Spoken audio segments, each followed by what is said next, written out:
Alright, Mopar people, welcome back to the channel. I'm JustMoparJoe. You're probably faced at some point with needing to buy a good quality set of rocker arms. And if you got a big block, you got to make a choice. So I bought 440 source rockers, looking for a little better deal. And I haven't had a failure with them at all. I did have some issues where the rollers dug into the shafts. So I got a hold of Harland Sharp. I told them about the channel, told them about some other stuff, and they sent me a beautiful brand new set of 1/6 rockers. So thank you again to Harland Sharp for that. If you ever need anything from Harland Sharp, give them a call and talk to Mr. Randy Jr. Call him direct and mention that JustMoparJoe sent you, and he'll help you out the best he can. So my mission for the day is I'm going to do a full video later on installing the rocker arms and the new shafts and the new hold downs. But today I wanted to just compare a Harland Sharp rocker to a 440 source rocker. And we're not just going to look at them, but we're actually going to test them out on the engine. So another reason for this test, I had just kind of wondered if the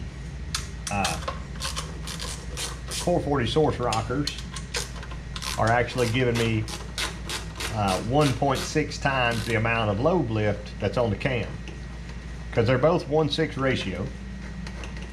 So what I'm going to do today, I'm going to set up my dial indicator on the easiest rocker arm for me to access. Then I will pull the shafts off and I'll slide on my brand new Harland Sharp 1/6 ratio, and then we're going to set up just exactly the same and see if the Harland Sharp gives us more lift.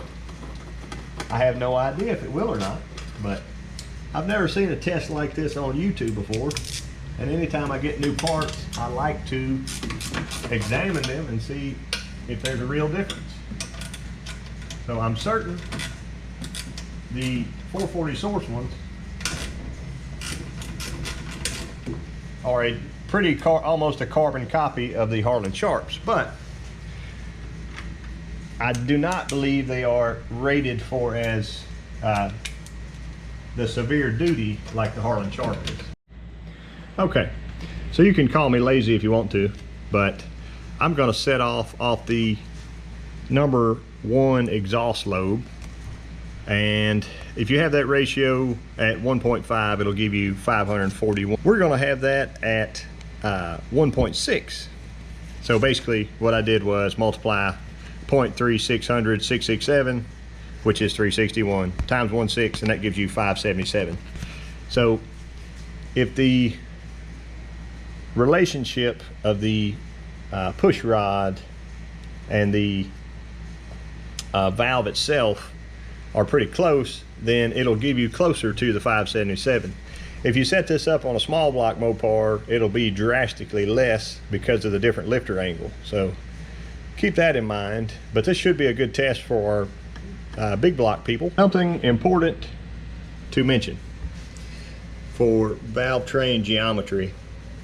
So what we're looking for is no more than 2 and no less than 0 threads showing on the bottom side of the rocker. So there's you a perfect picture of it if you don't know what that means. So I am right on the beautiful bitter edge with these rockers, and I have 2 threads showing. So any more than that would be too much. So we're going to see if there's a difference in that thread depth whenever I bolt the new rocker on. I'd like to reuse my same push rods because it would save me some money. But if I need to buy different ones or make some different ones, I can.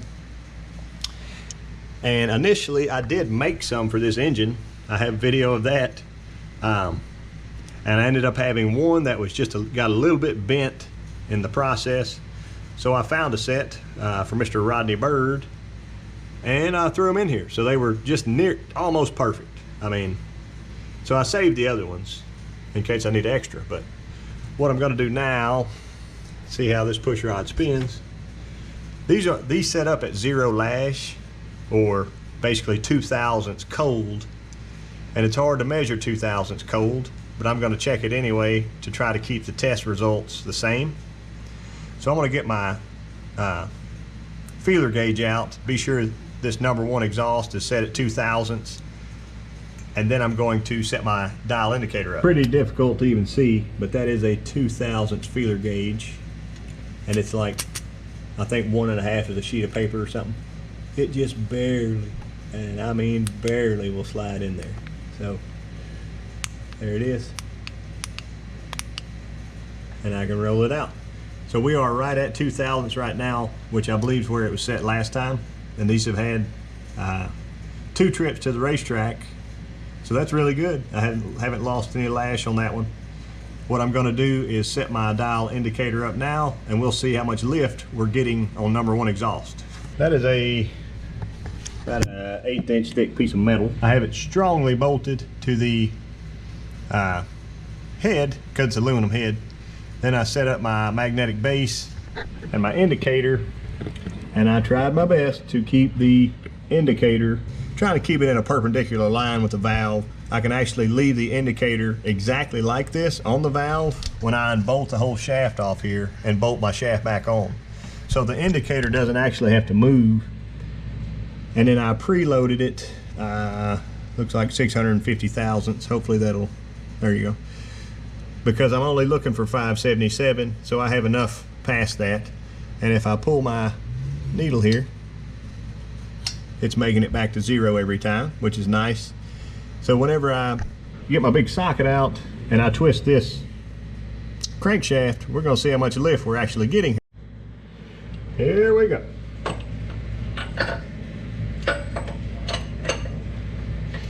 This would be a lot easier with all the plugs out.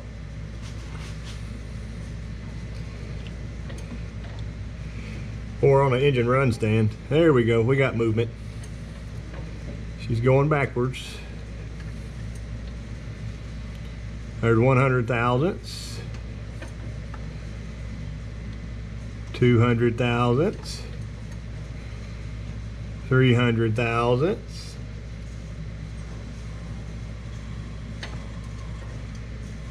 400 thousandths.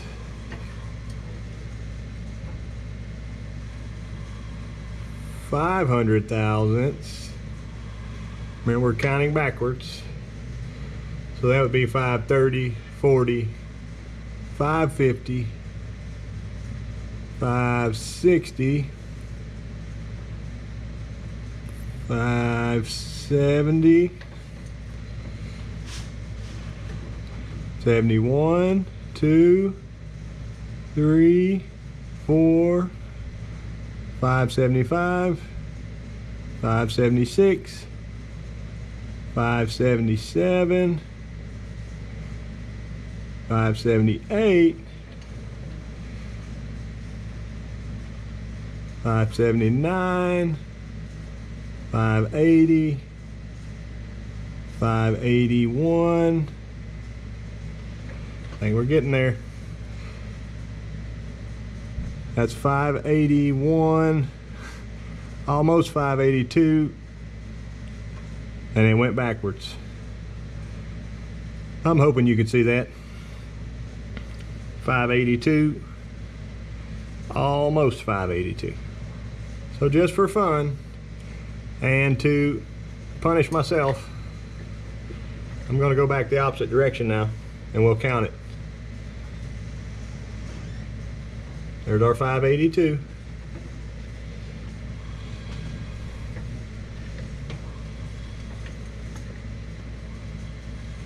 There's our 82. 182. 282. 382. 482. We ought to come right back around to 0 if everything's happy.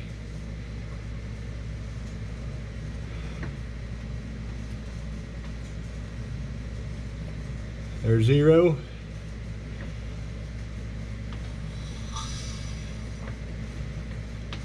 That is it, folks. For 0.582 inches of lift at the valve on number 1 exhaust with a 440 source rocker arm. Here's my rocker shaft set on the edge of the bar here. The bearings both have the same part number on the end. Here's our Harland, obviously. USA SCE 146, and 440 source says BA 146. So I'm assuming that they are for the same diameter shaft. I'm going to use the same shaft for my test, and I think this is a, y'all may correct me on this, I believe this is a has MP on the end of the shaft. This was a shaft that I had switched out for this, and traditionally both these rocker companies shafts have holes on top and bottom, but I used this shaft, used it for 2 weeks, and I haven't had an issue yet. But I'm about to take this full assembly off. But while I've got these two out, I thought I would just give you some quick measurements. What actually matters the most, in my opinion, would be the distance from the edge of that inside bearing to the edge of the wheel. I don't know if I'm going to be able to measure it because I have to get on top of that little roller and the top of the tip of this roller, but what I may can do is just bridge the gap on both of them and just see what it is. We'll look at that and look at the width of both. I think the 440 source rocker is a little bit wider, but I don't know. Like I said, there's a side by side. I'm not sure if it's made from a different material. The roller on the Harland Sharp is obviously larger in comparison. Let me get you on that side, see how much is hanging off here versus that. It may be hard to tell on camera, but our Harland Sharp roller, 6/105.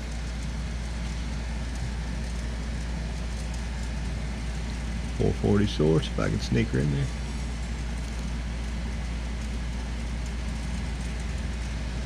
.6070. So that might make a little bit of difference. You can tell this one is kind of what you'd call burnished or something on my valve stem. This little edge here hasn't ran on the stem, so it looked like that one needed to be shimmed over just barely a little bit more, but it has been rolling all the way around.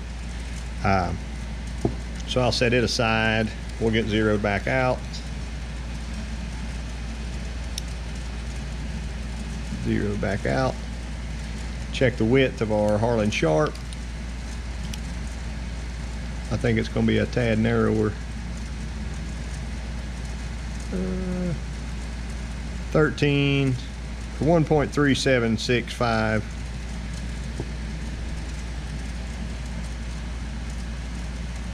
Yeah, 1.3960. So 440 source is just a shade wider. And I'm also not sure if it's because if I measure here below the bearings, 1.3770. These bearings look like they protrude almost just a little bit further out than the Harland Sharps do. So that was 1.3765, sure. 1.3735. So the body, I'd like to, like I said, bridge that gap and then go. If I had to take a guess, there we go, try it like that, 1.3750, and that's basing off the inside of that rocker on there, 1.3750.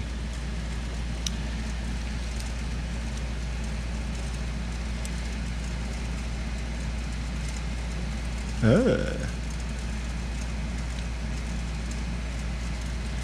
1.3520, so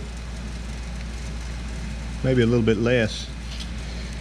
So if I had to guess, the Harland Sharp looks like it's a further distance from there to the outside of our roller. And if you'll remember, our roller diameters were different, with the Harland Sharp being a little bit larger. So I bet you they're very close, but I bet you they give us a different reading on the shafts themselves. I need to change how I shim this rocker now that I know that the body of it is a little bit narrower.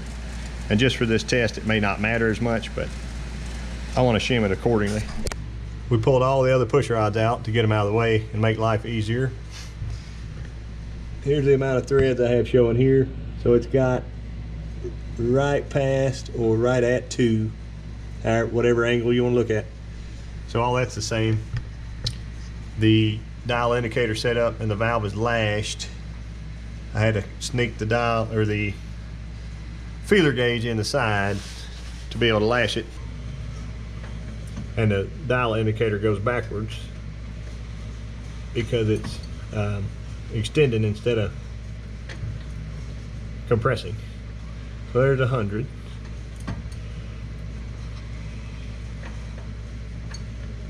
There's 200. 300. 400.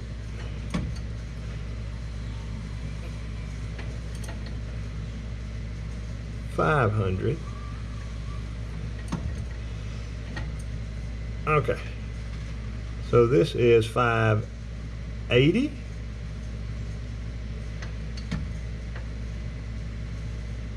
82. That's where we were last time.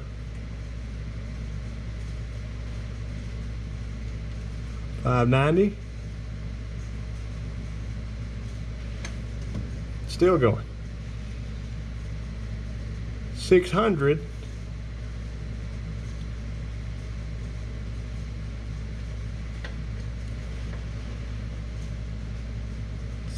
That's it. 610. That's it. It's going back now. That's it right there. I'll keep turning it over. So we're at 610 right now. And we had 582 before.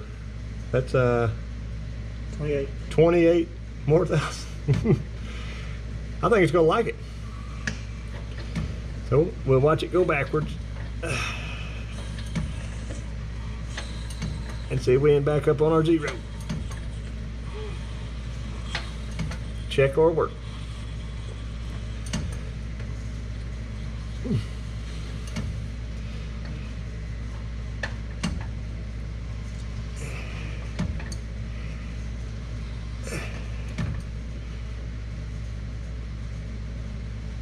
We're there. That's a 0. I keep turning. It's there. Well, there you have it, folks.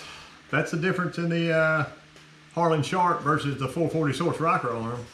And that's 28 to 30 thousandths more lift I'm going to pick up with that. So I do believe my car would like a little bit larger cam. The 30 thousandths or 28 to 30 thousandths will be, it'll definitely pick up lift. It might actually pick up a little duration. I know some people argue that, but if the lift is going to go wider, then I would say it multiplies that duration or the amount of time that the cam lobe is up and is staying open, or the valve is staying open. So I think it should help me out, maybe pick up a little bit of time. I appreciate y'all watching. Like I said, if you need any Harland Sharp rocker arms, call them direct. Ask for Randy Jr. Mention JustMoparJoe, and I'll catch you next time.